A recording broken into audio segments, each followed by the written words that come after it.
Hello, and welcome to the Smart Injury Doctors Podcast, the injury market's top program for doctors, lawyers, and insurers who want to gain greater insight on how to improve patient recovery results and deliver better services in the U.S. injury market. Please welcome your host, Dr. Jeffrey Allen Kronk.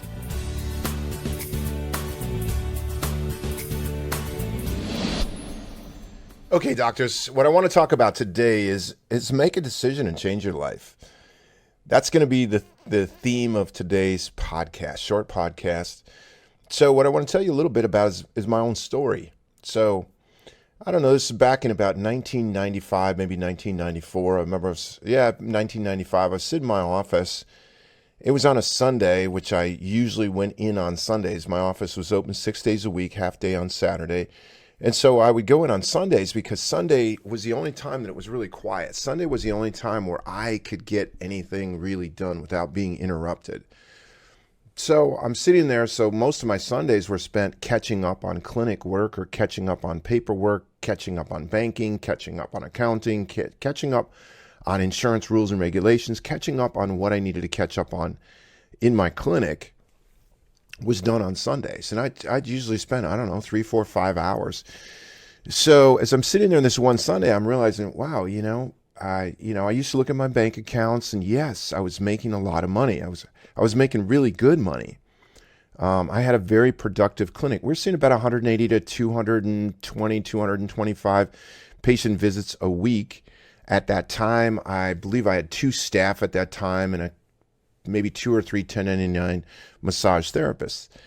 And so it was a very productive, very successful clinic.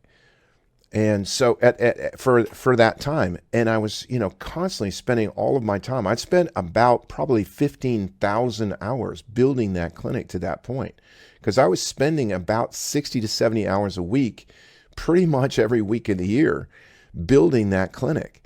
Right? I'd spent probably, maybe 50,000 plus in consulting fees and people to help me to make better decisions on how to grow that clinic. So I'd invested a lot of time and a lot of money and a lot of effort into growing that clinic. So I'm sitting there on this Sunday and I'm realizing, you know what?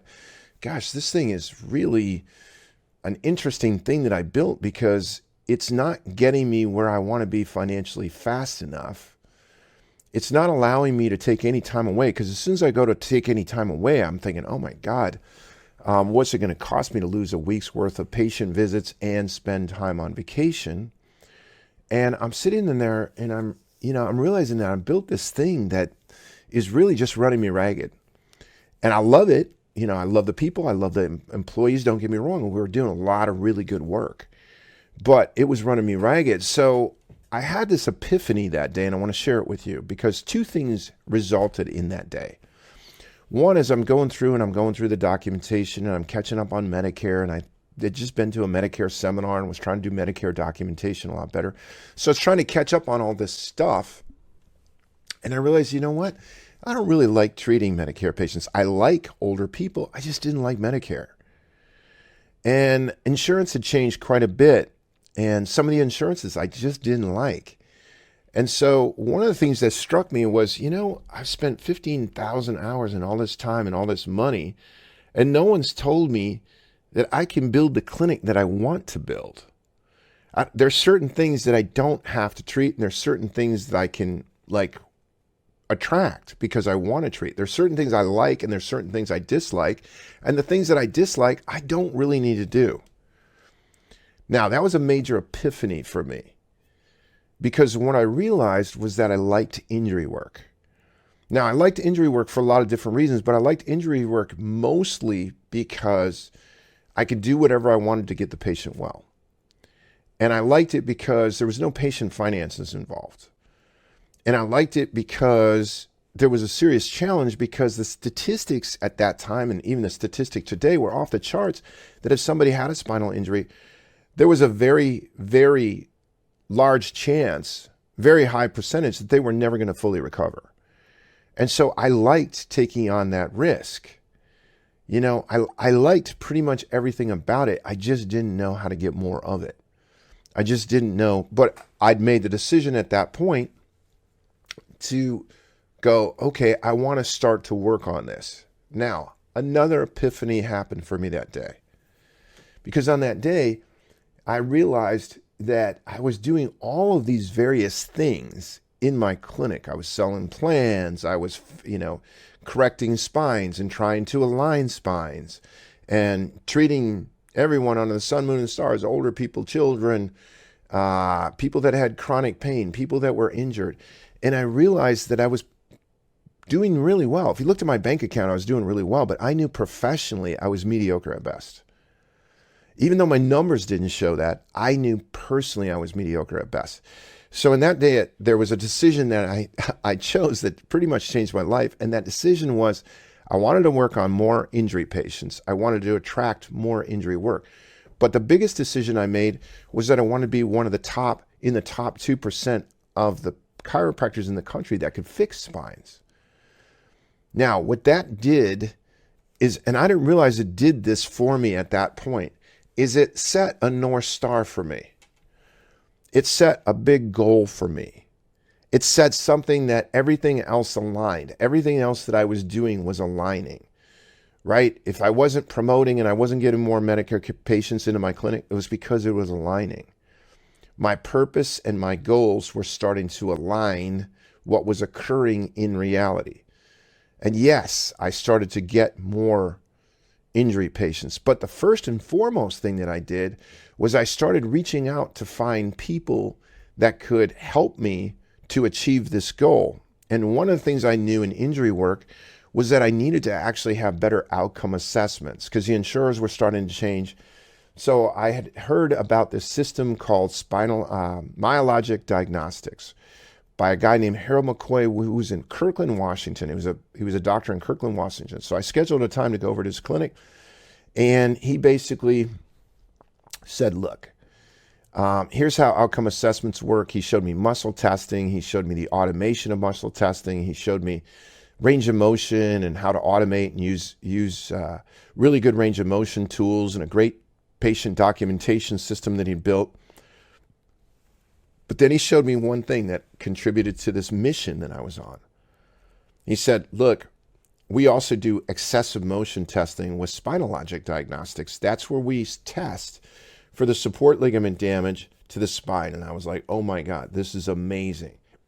And he showed me how to determine how badly damaged patients were right out of the gate. Now, he also showed me the AMA impairment guidelines.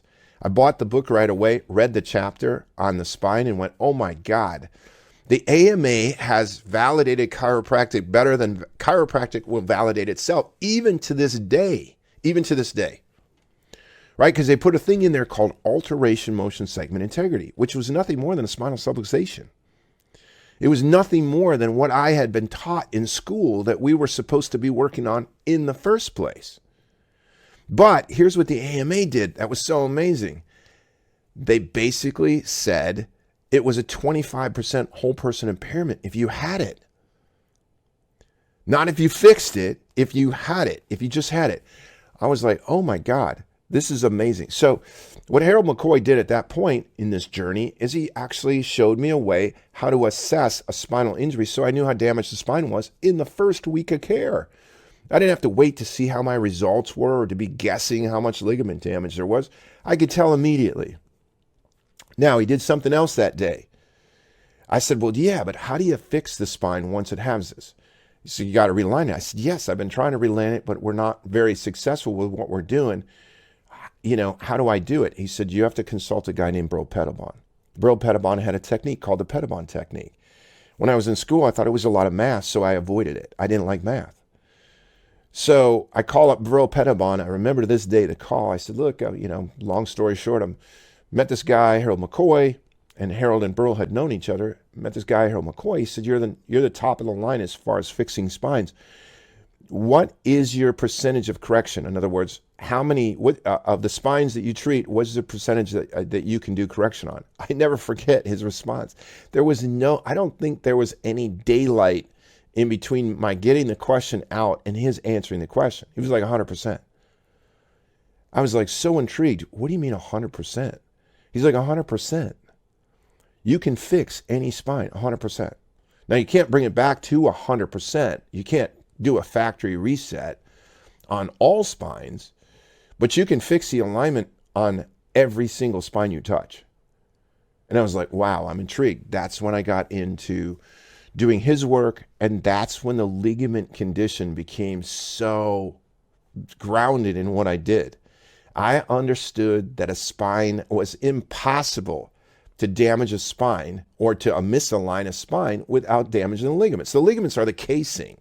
They're the casing that keep it in alignment. So if it goes misaligned, something has to happen to the casing, right? That's what got me into the injury space. That's what led me into developing my first testing company, and then becoming the CEO of Spinal Kinetics, and then doing research, and then setting up a smart injury doctors program, and setting up a smart injury lawyers program, and having something where I go, okay, my goal today has changed. It's to standardize spinal injury workups in the country. It's to actually standardize it and to help my chiropractors, my tribe, my group, to perform something that's never been done in healthcare so far, and that's a standardized spinal injury procedures.